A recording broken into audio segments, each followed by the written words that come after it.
So ఇది అంటే హైడ్రా చెరువులు, కుంటలు, నాలాలు ఏదైతే గనక ఆక్రమితమైన పార్కులు ఇట్లా మీరు చూస్తే గనక దాదాపు 500 ఎకరాల పైన ఈ ల్యాండ్ని కూడా మేము కబ్జాల చెర నుంచి కూడా విడిపించి అది దాదాపు 30,000 కోట్ల పైన ఉన్నటువంటి దాని వాల్యూ అది. ఇంతేకాకుండా ఈ చెరువుల్ని కూడా మనం ఇప్పుడు ఏదైతే మేము 6 చెరువులు హైడ్రా ఆధ్వర్యంలో చేస్తున్నామో ఈ 6 చెరువుల్లో కూడా ఇంతకుముందు ఏరియా కన్నా డబల్ చేసి దాదాపు ఇదే 75 ఎకరాల పైన అంటే దాని మీరు చూస్తే కనుక దాంట్లో హోల్డ్ చేసే వాటర్ వచ్చేసి 300 మిలియన్ లీటర్ల వాటర్ ఉంటుంది అనమాట. అంటే 30 కోట్ల లీటర్ల వాటర్ ఏదైతే రోడ్ల మీద ఉండేటువంటి వాటరో లేకపోతే వృధాగా మూసిలోకి వెళ్ళేటువంటి వాటరో ఇప్పుడు చెరువుల్లోకి వస్తుంది అనమాట. ఈ జస్ట్ మేము దీన్ని ఎక్స్పాండ్ చేయడం వల్ల వచ్చేటటువంటిది.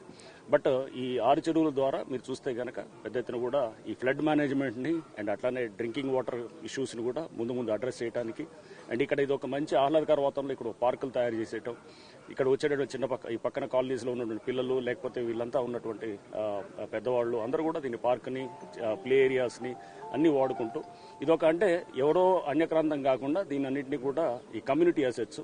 అందుకోసం మేము ఈరోజు ఇక్కడ ఉన్నటువంటి చుట్టుపక్కల స్కూల్స్ని వీళ్ళ బస్తీల్లో ఉన్నటువంటి వాళ్ళని, కాలనీ వాళ్ళని, ఎందుకంటే ఇది వాళ్ళ అసెట్స్, ఇది వాళ్ళు సేఫ్ గార్డ్ చేసుకోవాలి ముందు. సో ఇది మేము చేస్తున్న ఈ చర్యలన్నీ కూడా ఈ చిన్నారులు ఈ అంటే ఫ్యూచర్ జనరేషన్స్ కోసం అంటే ఈ యంగర్ జనరేషన్స్ కోసం చేస్తున్నాం అనే దాన్ని చూపించడానికి ఈ 1 year ఆఫ్ సెలబ్రేషన్స్ ఈ పిల్లల మధ్యలో ఈ బస్తీ వాసుల మధ్యలో ఈరోజు చేసుకోవడం జరిగింది.